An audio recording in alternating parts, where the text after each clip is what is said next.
Jesucristo, el Verbo viviente, es el único medio de salvación. Él es el centro del pensamiento de nuestra vida, la fuente y la autoridad de la doctrina.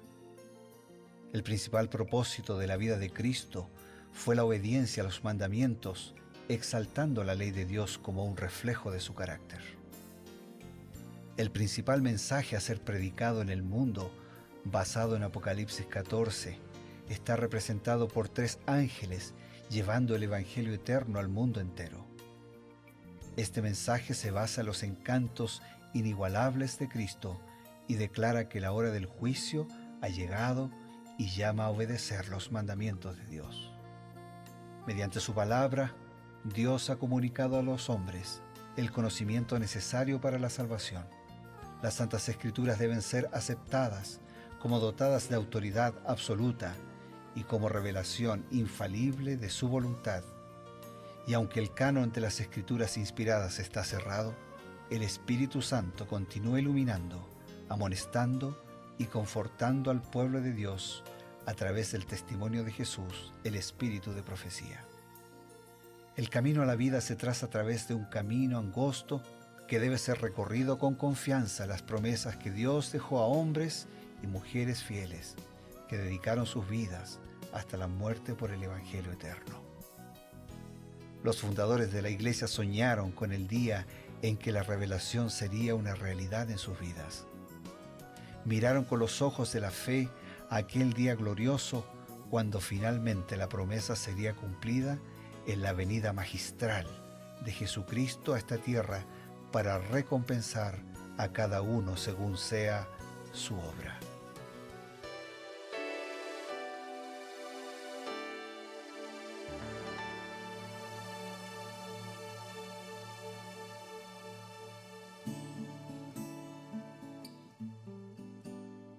Tenemos siempre el gusto y la alegría de comenzar este programa, Creed en sus profetas, siempre con la esperanza de encontrar un buen consejo que está basado en las Sagradas Escrituras y amplificado por el espíritu de profecía.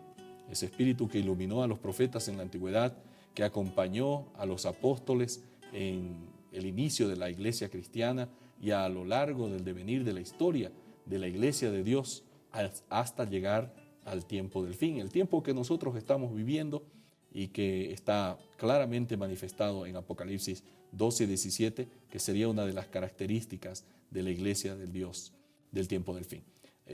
Para esto nos convocamos junto al pastor Bruno Razo.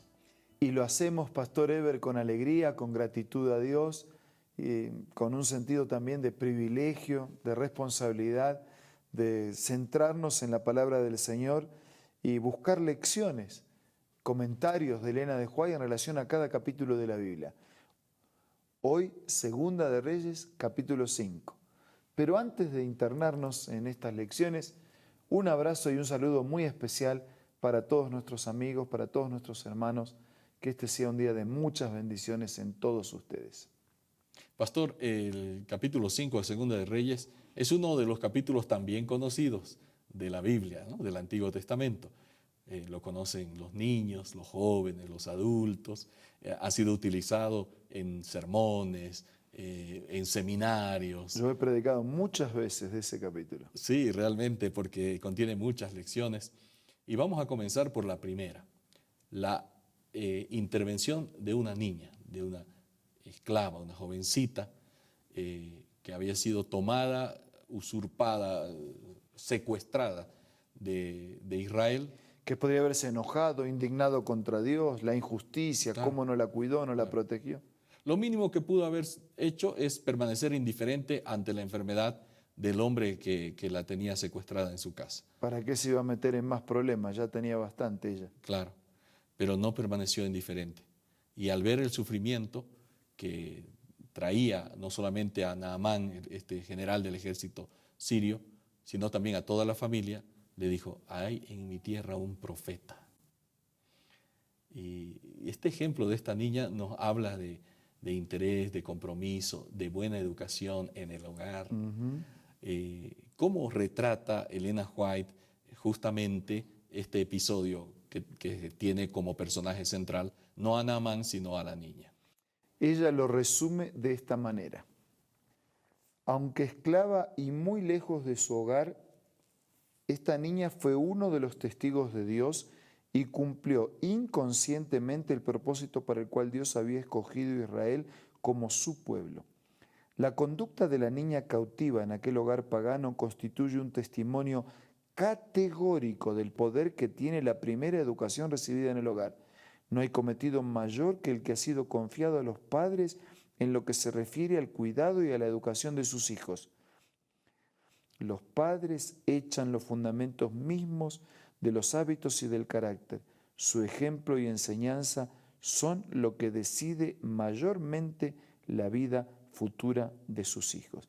Así que ella no se resintió contra Dios, ella no se enojó contra Dios, al contrario, ella vio una oportunidad de testificar, de hablar de su Dios. Nosotros vimos en capítulos anteriores que los reyes no cumplían con el propósito de Dios de trabajar por los pueblos vecinos. Y acá vemos una niña injustamente prisionera que entiende que su misión es servir o llevar salud, llevar salvación, incluso a sus secuestradores, ¿no? Claro. a sus nuevos patrones, a sus nuevos dueños. Entonces ella, por la preparación que vivió en el hogar, y dice que la preparación tenía dos pilares, palabras y ejemplo.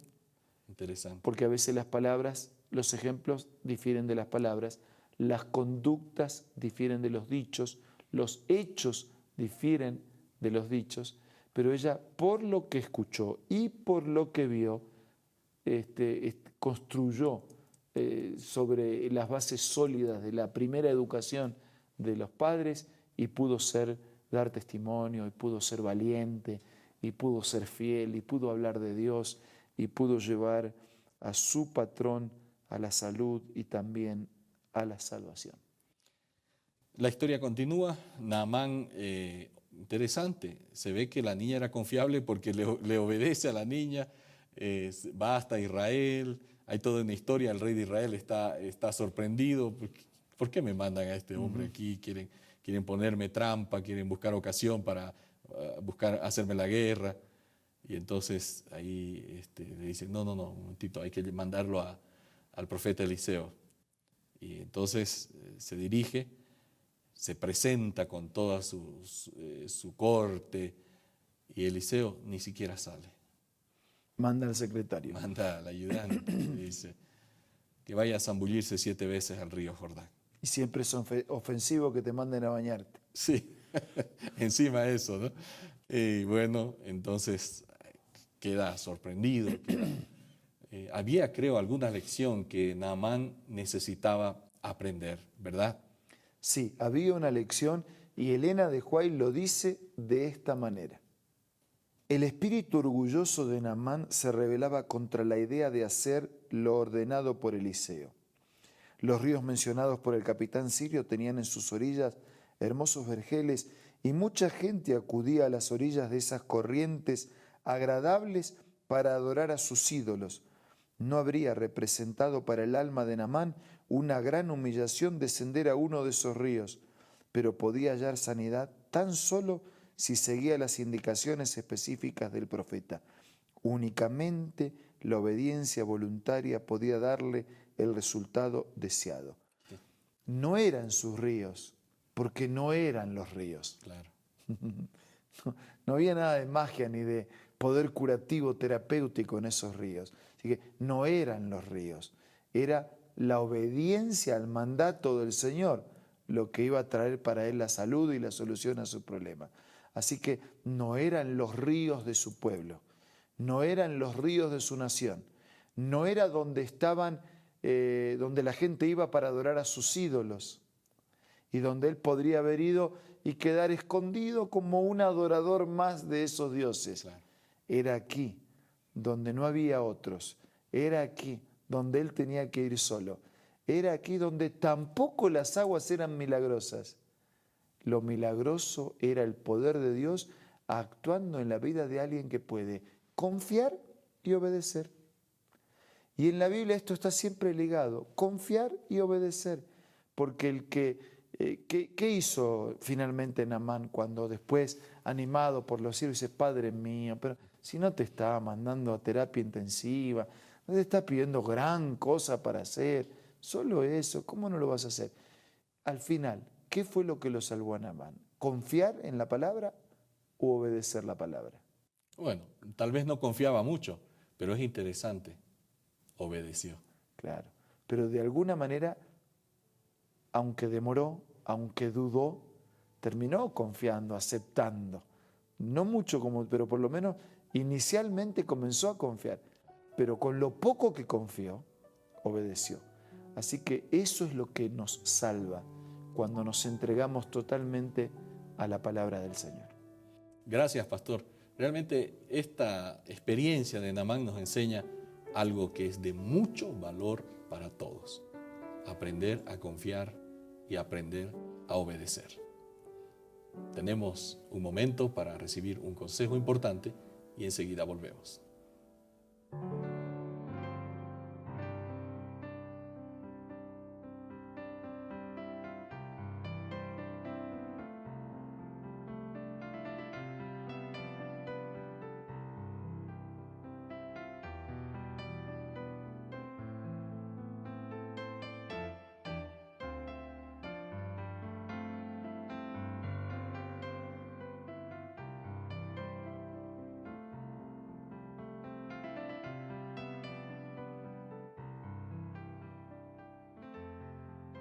Hola, seguimos descubriendo más consejos interesantes. Mira el que encontré el día de hoy. No tenemos nunca por qué sentirnos solos.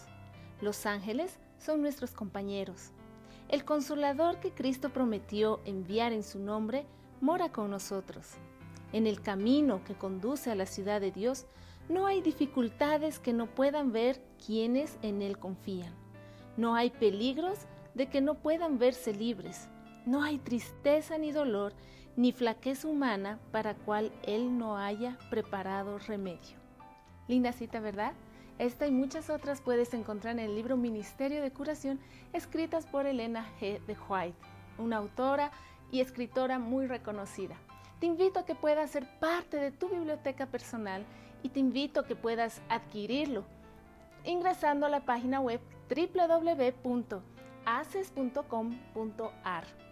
Otra manera que tú puedes adquirir estos libros es buscando una iglesia adventista del séptimo día que esté cerca de donde tú te encuentres. También puedes adquirirlo descargando las aplicaciones de App Store o de Play Store para tus dispositivos móviles.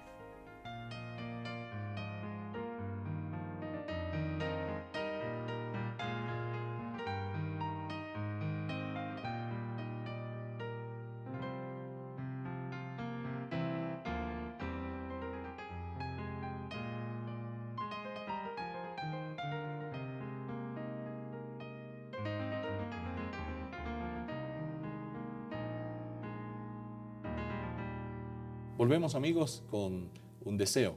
Queremos extenderles una invitación más. El Evangelio habla de un hombre prudente que construyó su casa sobre una roca y cuando vinieron los vientos y las tormentas de la vida no pudieron contra ella. Si nosotros queremos permanecer firmes frente a la tormenta de la vida, tenemos que construir permanentemente sobre la roca de Jesús y su palabra. Ahora vamos a orar. Señor, queremos confiar, queremos obedecer, queremos construir el edificio de nuestra vida sobre tu palabra, sobre tus mandamientos. Queremos más que escuchar, queremos entender tu palabra, queremos más que entender, queremos practicar y vivir tu mensaje. Ayúdanos y bendícenos. Oramos agradecidos en el nombre de Jesús. Amén. Amén. De esta manera hemos transcurrido estos momentos importantes aquí en Creed en sus profetas. Nos vemos el día de mañana.